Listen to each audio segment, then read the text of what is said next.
Muchas veces las inversiones que tenemos que hacer en equipo tienen que ir relacionadas también al retorno de inversión del mismo. Y hay equipos que nos pueden dar muy buen desempeño y lo podemos potencializar más. Y estos equipos, o este equipo del que voy a hablar en particular en esta ocasión, es uno de los equipos que varios usuarios no han visto todo el alcance que podemos tener. Y estoy hablando primordialmente de los scope meters o los osciloscopios. En este seminario vamos a revisar rápidamente las diferentes aplicaciones que le podemos dar a un osciloscopio como instrumento de mantenimiento predictivo dentro de nuestra planta y también como instrumento de diagnóstico. ¿Cuántas veces no hemos tenido algún problema en nuestra línea de producción e identificar la causa raíz se vuelve muy tardado? Nosotros sabemos que el tiempo es dinero. Mientras más nos tardemos en identificar la falla que está originando el problema, más tiempo, más dinero estamos perdiendo, porque estamos dejando de producir de manera eficiente, porque podemos hacer cambios de dispositivos y estos dispositivos no ser los que tienen el problema. Entonces, precisamente por ello es que hoy tanto Fluke, APSA y Dominion México, estamos interesados en acercarles las diferentes soluciones que pueden tener con un scope meter. Ahora bien, el punto importante que debemos tocar es primordialmente una muy amplia gama de soluciones de medición mediante un scope meter o de un osciloscopio. Lo parte más importante es saber cómo elegir un correcto scope meter para las diferentes aplicaciones que yo quiero tener o que yo quiero, o en las áreas que yo quiero medir. Para ello, necesito entender qué es un osciloscopio, cómo es que realmente funciona un osciloscopio y en función de ello, cómo voy a poder potencializar la aplicación y el diagnóstico del mismo. Bueno, para empezar, ¿qué es un osciloscopio? El osciloscopio es un instrumento que nos va a ayudar a representar gráficamente los cambios de tensión de la señal que estamos midiendo, ya sea una señal cuadrada, ya sea una señal senoidal, ya sea una señal diente de sierra, sea una señal de pulsos, una señal de reloj, cualquier tipo de señal presente en nuestro sistema eléctrico, en el área que nosotros queremos medir, el osciloscopio nos lo va a representar gráficamente. ¿Cómo es que funciona o cómo es que nos lo va a representar gráficamente? Y precisamente por ello es que empezamos a revisar una de las aplicaciones respecto a ancho de banda, o más bien una de las características que es la parte de ancho de banda y tiempo de muestreo. Bueno, lo que hace el osciloscopio es que en realidad tiene un conversor analógico digital de alta velocidad que recoge muestras de la entrada de la señal que estamos midiendo tan rápido como sea posible. ¿Esto qué quiere decir? El osciloscopio no mide en todo momento, realmente tiene ventanas de medición. Cuando nosotros escogemos o vemos una tabla comparativa de osciloscopios y revisamos que tenemos un osciloscopio de 60 MHz con respecto a otro de 200 MHz, también nos dice una característica que es el tiempo de muestreo. Mientras mayor sea la velocidad de tiempo de muestreo, más información vamos a tener respecto a la señal. Una vez que hace estas muestras, realmente, cuando lo representamos gráficamente, es que une los juegos que de niños jugábamos de unir punto tras punto, básicamente eso es lo que nos va a ayudar a representar el osciloscopio. Cuando nosotros estamos buscando un diagnóstico, sabemos que una imagen vale más que 1000 palabras, porque en una imagen podemos ver si se está desfasando una señal con respecto a otra, si no se está conmutando de manera adecuada, o bien tenemos tiempos o tenemos transitorios tales que están fallando nuestros equipos o están causando problemas. Y una de las aplicaciones más rentables para un osciloscopio es la parte de diagnóstico en en motores y variadores.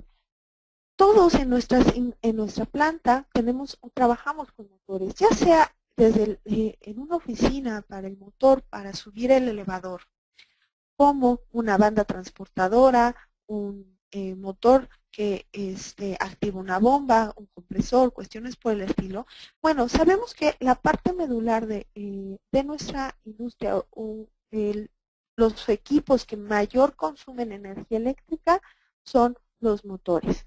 Si nos enfocamos en este tipo de equipo que tenemos instalado en planta para buscar un área de ahorro, necesitamos identificar también qué es lo que genera que se tengan o que se estén presentando problemas en los motores. Los problemas más comunes que podemos tener es desbalance en el motor, desbalanceo ya sea mecánico o desbalanceo eléctrico, que tengamos problemas de aislamiento. Pero cuando nosotros tenemos este tipo de problemas, podemos identificar con una cámara termográfica que tenemos un incremento de temperatura, ya sea en un devanado, en los coples o en general en el motor. Y tenemos que pasarlo a hacer una medición mucho más profunda, como puede ser una medición de prueba de aislamiento. Pero la pregunta que tenemos que resolver, básicamente, es ir un paso atrás y preguntarnos por qué por qué está desbalanceado. ¿Por qué está degradándose el aislamiento? ¿Por qué se está sobrecalentando el motor? Si nosotros respondemos certeramente y con mediciones confiables estas respuestas, va a ser mucho más fácil que no se vuelva a presentar. Porque lo común pudiera pensarse, bueno, cambio el motor y listo, se soluciona el problema. Se soluciona el problema en ese momento, pero se va a volver a presentar paulatinamente y eso está más que comprobado. El costo de un reemplazo innecesario y que vuelva a presentarse la falla es muy alto y eso nos hace que nuestra producción sea ineficiente. Cuando nosotros manejamos un motor accionado por variador de velocidad, sabemos que la salida del variador de velocidad, el tipo de señal analógica que tenemos no es una señal senoidal pura, ni siquiera es una señal cuadrada pura. Es una señal conocida como modulación por ancho de pulso o PWM. Esta señal realmente funciona a través de toda la conmutación que internamente hace el variador de velocidad con los tiristores y nos va a generar pulsos que nos ayudan a tener mucho mayor control del manejo de frecuencia del motor.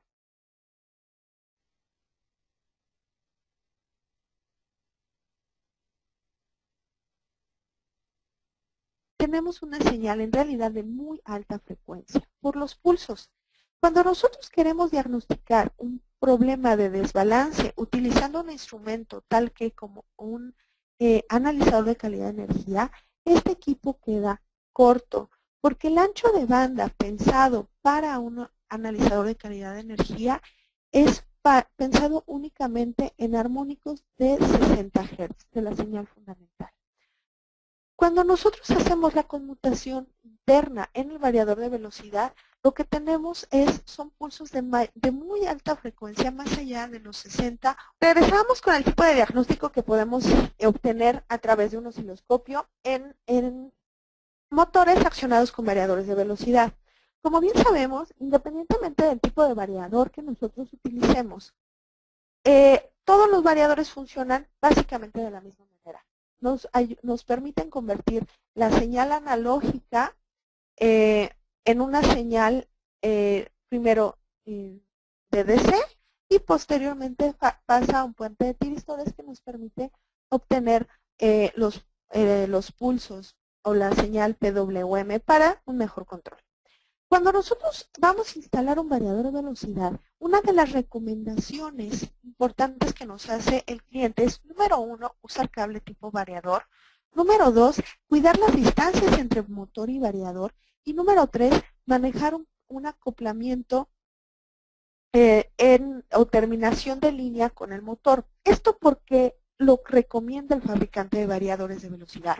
Como estoy comentando y como lo están viendo gráficamente, la señal a la salida del variador de velocidad, la señal de tensión a la salida del variador de velocidad, es una señal de muy alta frecuencia. Como bien sabemos, las señales de tensión o las señales se transmiten a través del conductor.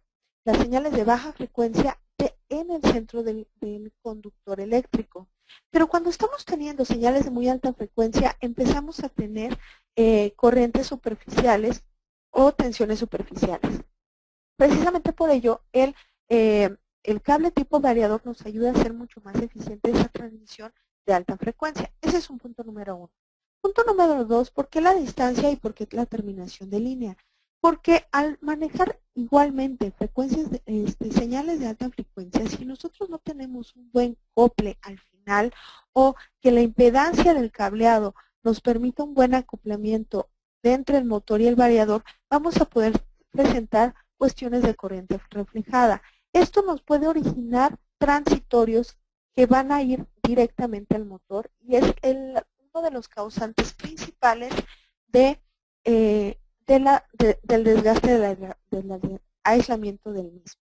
Entonces es por eso que es importante que nosotros, si estamos considerando o tenemos variadores de velocidad y estamos teniendo continuamente fallos en el aislamiento de los motores, que revisemos cómo es que se está presentando la señal de PWM. La señal de PWM debería ser lo más limpia posible, sin picos de tensión y obviamente sin ningún tipo de desbalance.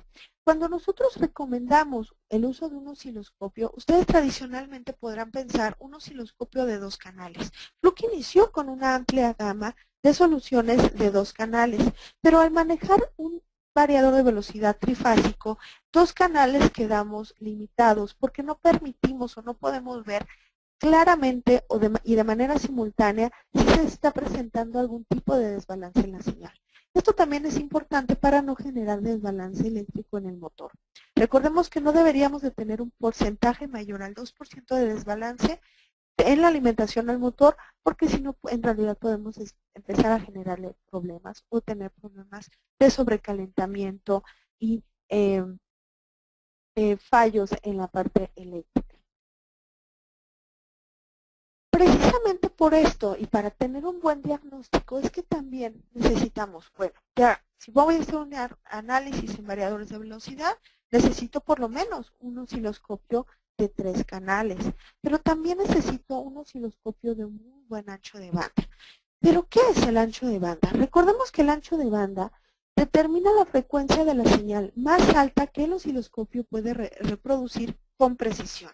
La frecuencia máxima se suele determinar con la medición del punto en el que la amplitud disminuye a medida que la frecuencia aumenta. ¿Esto qué quiere decir? Si yo estoy usando un osciloscopio de 200 MHz, no implica que no va a haber una señal de 250 MHz. La va a haber, pero la va a ver con una atenuación. De tal suerte que si la señal de manera real mide 500 volts, por decir algo, realmente el osciloscopio lo va a representar con una medición de, no sé, de 400, 350 volts, que realmente no va a ser real. No es que no la vea, sino que la va a ver atenuada. Por eso es importante que si yo voy a hacer un análisis, por ejemplo, en dispositivos electrónicos de muy alta frecuencia, no pensemos que si voy a medir una señal de 1 GHz, pensemos en un osciloscopio de 1 GHz, de un ancho de banda de 1 GHz. No podemos pensar así. Tendremos que pensar por lo menos en el doble para que si se presentan señales de más alta frecuencia pueda ver realmente el valor eficiente. ¿Y por qué? Me podrán preguntar, bueno, no voy a hacer ese tipo de diagnóstico, no es mi aplicación. ¿Por qué va a ser importante para el diagnóstico en variadores de velocidad tener un muy buen ancho de banda? Precisamente porque el ancho, para que podamos diagnosticar si hay presencia de corrientes reflejadas, necesitamos un ancho de banda que nos permita ver el valor real del transitorio que se esté presentando.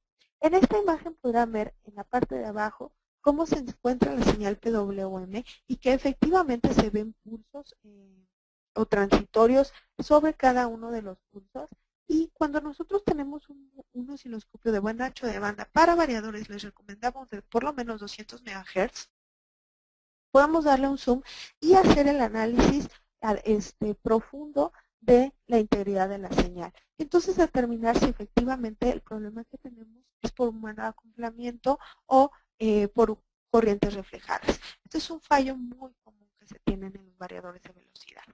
Y es la parte del suministro. Otro de los detalles que pudiéramos revisar en la parte de variadores de velocidad es también los problemas que se pueden generar por un mal sistema de tierra protegida. Otro de los detalles que debemos solicitar en un osciloscopio es que nos dé la seguridad adecuada para el nivel de energía donde lo vamos a utilizar. ¿A qué me refiero con esto? Recordemos que cada área de nuestra empresa está categorizada por un nivel de energía o potencial eléctrico que tiene en ella. Cuando nosotros estamos hablando de un variador de velocidad, nosotros debemos de pedir que el equipo de medición que estemos utilizando, punto número 1, sea de una categoría de seguridad 3 o categoría de seguridad 4. Con ello vamos a saber que si hay una presencia de un transitorio peligroso, vamos a estar protegidos y el equipo nos va a proteger de ese transitorio. En el caso particular de los osciloscopios, Fluke pensó en cómo solucionar el problema de mediciones trifásicas, sobre todo considerando que los osciloscopios tradicionales manejan una referencia general o bien manejan no manejan canales aislados. Y tenemos que usar puntas de prueba aisladas para evitar algún tipo de cortocircuito. Cuando nosotros tenemos que hacer una medición trifásica, requerimos que el canal sea completamente aislado y podemos usar una punta de prueba tradicional de un osciloscopio.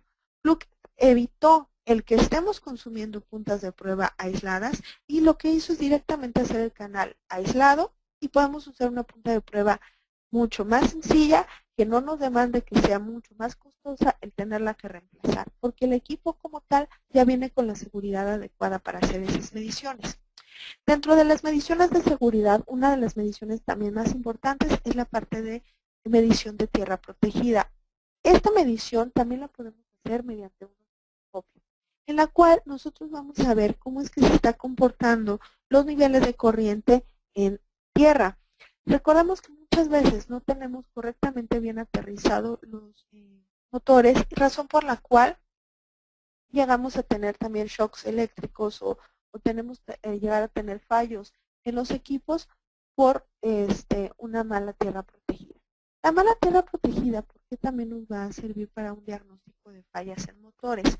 Porque cuando nosotros empezamos a ver o a usar un equipo de vibración y detectamos que hay un desgaste de valero, la pregunta que tenemos que hacer hacia atrás es ¿por qué se está desgastando el valero? ¿Cuál es la razón? Hice una mala alineación, hice una mala lubricación. ¿Qué está sucediendo? Sabemos que un problema eléctrico puede derivar en un problema mecánico. Cuando nosotros empezamos a tener corriente de sigma, ¿qué implica esta corriente de sigma? Que efectivamente por esta señal de alta frecuencia empezamos a tener corrientes superficiales que, como toda la corriente eléctrica, va a buscar el camino más corto para llegar a tierra. En el caso del motor, el camino más corto o más fácil para llegar a tierra es la parte de los valeros, o son los valeros, por el simple hecho de que tienen adicionalmente lubricación. Y a través de ellos pues, encuentran el camino más fácil para llegar a tierra. El problema es que cuando nosotros retiramos el valero, podemos detectar que dentro del valero hay rayaduras en la pista interna del valero. Esto se debe primordialmente a que no tenemos una buena tierra protegida y tenemos además corriente de sigma presente, que podemos identificar gracias al uso de un osciloscopio. ¿Cuál es la solución? Bueno, hay soluciones en las que el valero tiene una escobilla especial para que evite que sea un camino de baja resistencia para la corriente eléctrica. Este es el tipo de diagnóstico que podemos hacer en la parte de energía. Podemos hacer algún diagnóstico usando este mismo equipo sin necesidad de cambiar a otro para la parte de procesos. Sí, efectivamente. ¿Qué es lo que sucede? También en todas nuestras empresas requerimos estar automatizando algún tipo de proceso y estamos dependiendo de los sensores. Cuando un sensor no está actuando de manera adecuada, una de las cuestiones que podemos revisar y que podemos mantener mediante el osciloscopio de Fluke es que una vez que llega un equipo nuevo, nosotros podemos hacer una medición y registrar un patrón de referencia adecuado o correcto de la señal de control que debe de tener el equipo. Dentro de nuestra planta hay miles, cientos de señales que difícilmente todos podremos conocer. Con la aplicación de Connect and View que tiene Fluke en sus osciloscopios, nosotros de manera fácil únicamente conectamos el equipo y se va a autoajustar tanto el nivel de tiempo o la escala de tiempo como la escala de amplitud para que sea muy fácil visualizar la señal que queremos analizar. Esto nos ahorra mucho tiempo. Tiempo que es que nosotros mejor invertiremos en identificar o diagnosticar un fallo. Cuando nosotros manejamos esta señal de referencia a memoria, nosotros podemos hacer una señal de comparación o una señal de pasa no pasa, con la cual podemos hacer rápidamente identificación si es un problema o no se presenta. Hay muchas aplicaciones adicionales que también podemos manejar con la parte de los osciloscopios y en la parte de los motores. Otra de las partes que podemos analizar es para la parte de ahorro de energía. Me van a preguntar por qué o cómo. Cuando nosotros estamos accionando un motor o queremos ver el correcto accionamiento que debe de tener un motor en nuestra planta, lo primero que debemos analizar es la corriente de arranque. La medición y el análisis de la corriente de arranque de entrada es una muy valiosa técnica en la determinación de los parámetros de un circuito, ya sea de protección o de arranque, que vamos a manejar con nuestros equipos. A partir de este tipo de medición, nosotros podemos determinar qué tan rápido cae la corriente de arranque a una corriente ya más estable y si se están presentando en ciertos momentos fluctuaciones como lo estamos viendo en la imagen que ustedes cuentan en pantalla. En estos puntos también tenemos que empezar a ver qué es lo que vamos a necesitar de un osciloscopio. En los osciloscopios de Fluke contamos con dos maneras de hacer un registro. El modo de Trend Plot y el modo de Scope Record. Voy a definir cada uno de ellos para ver cuál es la aplicación que mejor se adecua para cada uno de los casos que pudiéramos tener. En el caso del Scope Record, el modo de Scope Record, lo que hace el osciloscopio es va a capturar las formas de onda de alta resolución durante largos periodos de tiempo. Con ello vamos a poder ver las perturbaciones aleatorias de la señal que se pueden presentar al azar a lo largo de la frecuencia o montadas sobre nuestra señal. En el caso particular de esta medición de la señal de arranque en motores, es sumamente importante que hagamos una medición de Scope Record. Esto nos va a permitir ver cómo se encuentra la señal, la integridad real de la señal y hacer algún tipo de análisis, ya sea que tengamos que hacer supresor de picos o cuestiones por el estilo para evitar que se dañen nuestros equipos. Esta señal o este tipo de registro nos permite grabar con una base de tiempo de 5 milisegundos por división a 2 minutos por división, dependiendo qué tan rápida sea nuestra señal y hasta 48 horas de registro. ¿Esto por qué únicamente 48 horas? Porque se va a demandar mucha memoria del osciloscopio por la cantidad de información que estamos almacenando. Recordemos que lo que vamos a almacenar son muestras. Y estas muestras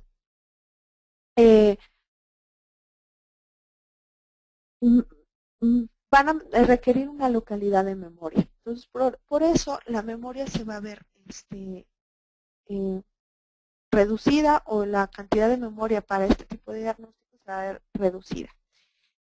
Pero nos va a permitir hacer un análisis o hacer cuestiones de revisar un zoom. Esta es la misma señal que estábamos viendo hace rato en corriente de arranque.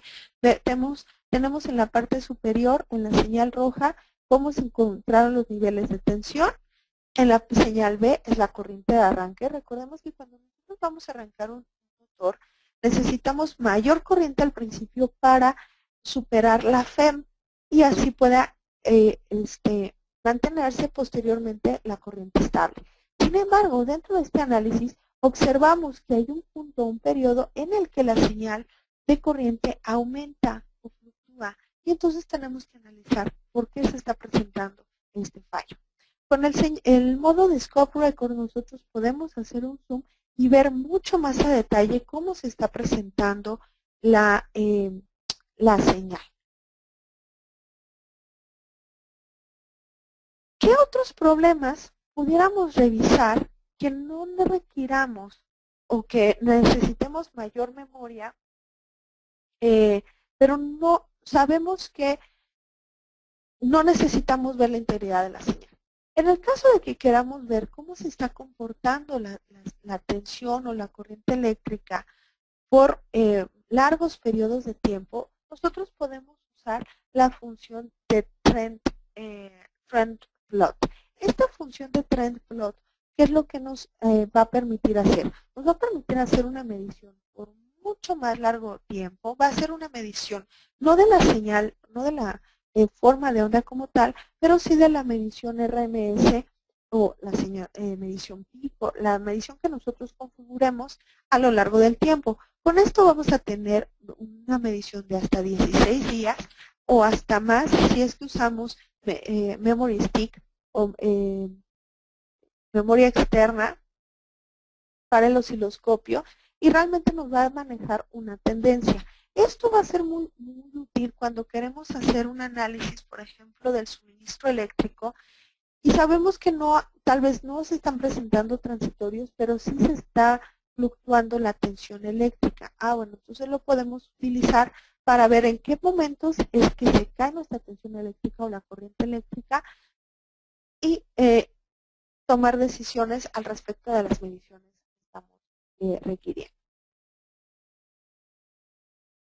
Hace un momento les comentaba que nosotros podemos, dentro de las diferentes señales que podemos manejar una prueba de famoso pasa-no pasa. ¿Cómo es que funciona esta prueba? La prueba de pasa-no pasa, como les comentaba hace un momento, nosotros podemos tener una señal ya almacenada en la memoria en la que nosotros le damos cierto nivel de tolerancia, es decir, una tolerancia ya sea de amplitud, y es una señal senoidal que sea más o menos 10%, y que nos permita al momento de hacer la medición identificar rápidamente cuándo es que se salió de ese patrón. Eso nos permite rápidamente hacer esta prueba sin requerir saber a profundidad cómo es que funciona la señal o tener mucho conocimiento en la señal. Simplemente almacenamos la señal de referencia y listo. ¿Qué pasa cuando la señal de referencia no está en función de la amplitud, sino de la frecuencia? De igual manera, nosotros podemos hacer el registro de una señal, de la señal conocida, la señal esperada, y manejar la señal envolvente en función de por ejemplo, de un ancho de pulso o de la frecuencia máxima que debe oscilar esta señal. Igualmente, simplemente medimos, compara y podemos tener una medición pasa-no pasa. Otro de los fallos muy comunes que se llegan a presentar, ya definimos que no es problema del suministro, definimos que no es problema de los sensores o de conmutación de los sensores, ya vimos que no es problema del variador y demás, pero muchas veces un punto que pocos diagnostican o analizan es la comunicación de sus dispositivos. Ya sea que tengamos RC485, RC232, CAN, Filebus, Foundation Bus, necesitamos también hacer un diagnóstico de ese protocolo de comunicación. Con el osciloscopio o el Scometer 125 de Fluke, nosotros podemos hacer un análisis rápido de la señal de transmisión de información o la señal de conmutación. Dependiendo del protocolo de comunicación que nosotros estemos utilizando en planta, únicamente lo elegimos y vamos a tener un rápido checklist de los parámetros más comunes, como son niveles de tensión, ya sea el alto, bajo, nivel, tasa de transferencia, corriente de tiempo de rizo, o tiempo de subida, o tiempo de caída, y el nivel de distorsión. Y con ello, simplemente nos va a indicar el Scometer 125 de Fluke si alguno de los parámetros está en falla y que nos está generando, obviamente, un problema en nuestra automatización de nuestro proceso. Igualmente, más señales de control que podemos diagnosticar, y prácticamente con este último diagnóstico estaríamos cerrando parte de la información que podemos tener con un osciloscopio, es también las famosas señales de reloj o las señales en conmutación. Cuando nosotros estamos buscando que sea síncrono un proceso con respecto a otro, que realmente se esté activando un sensor cuando se cumplió una condición, podemos utilizar técnicas de disparo para no estar dependientes nosotros al ver la pantalla y decir, en efecto, aquí pasó algo y demás. Con las técnicas de disparo o los triggers que tienen los osciloscopios, podemos manejar ya sea un flanco de subida, un flanco de bajada, o bien un flanco de ancho de pulso, de tal punto en que si estamos manejando un pulso de reloj y se presenta un hueco o no se presenta un pulso, ya sea de subida o de bajada, que se detenga la medición y que nos permita visualizar el momento justo en el que se presentó el fallo. Esto igualmente nos puede ayudar a ahorrar mucho tiempo para identificar la falla que estamos teniendo. Aquí les voy a mostrar varios ejemplos del tipo de pulso o del tipo de diagnóstico que podemos hacer utilizando el disparador por ancho de pulso. En este disparador o en estos ejemplos que están viendo ustedes en pantalla, básicamente lo que estamos teniendo en este caso es que tenemos perturbaciones de frecuencia, fluctuaciones en la sincronización, caídas del sistema, y todos estos puntos son problemas serios para la vida de todo ingeniero que estamos en campo. Los problemas son muy difíciles y se pueden ocultar de diferentes maneras si no tenemos un instrumento de diagnóstico que nos permita hacer este análisis. Con un multímetro es prácticamente imposible que nosotros podamos determinar que se está presentando este tipo de falla. El personal en campo, nosotros en campo necesitamos o podemos hacernos de la medición y la configuración por modulación de ancho de pulso, en el que indicamos el ancho de pulso, ya sea en flanco de subida o en flanco de bajada, y determinar rápidamente cuándo es que se perdió esta información o este pulso que nos está generando algún tipo de problema. También dentro de la parte de comunicación, no solo van a tener ustedes una parte del checklist, de decir, bueno, simplemente estoy usando tal pulso, sino también podemos revisar si en la parte de comunicación se perdió algún bit de transferencia de datos que precisamente nos está generando problemas en la automatización de nuestro proceso. Como pueden ver, se puede hacer con un osciloscopio 1001 cosas. Ahorita solo tratamos algunas de ellas, pero con un osciloscopio podemos también determinar si el UPS que estamos eligiendo es el UPS adecuado, que realmente nos esté dando una señal adecuada de alimentación, de respaldo para nuestros instrumentos, que la comunicación sea adecuada, que los sensores o la parte de control en campo de nuestro proceso esté funcionando de manera adecuada. Sin otro instrumento o utilizando otro instrumento, pudiera ser potencialmente más largo identificar el mismo problema. Regresamos.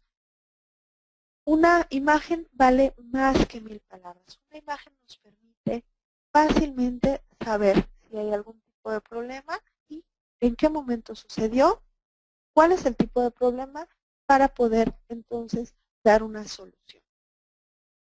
Un osciloscopio es una herramienta indispensable dentro del maletín de mantenimiento que todos y cada uno de nosotros debemos incluir y contemplar para el análisis y diagnóstico de fallos. Espero que esta información les haya sido de utilidad. Con esto básicamente nosotros estamos ya terminando este seminario web.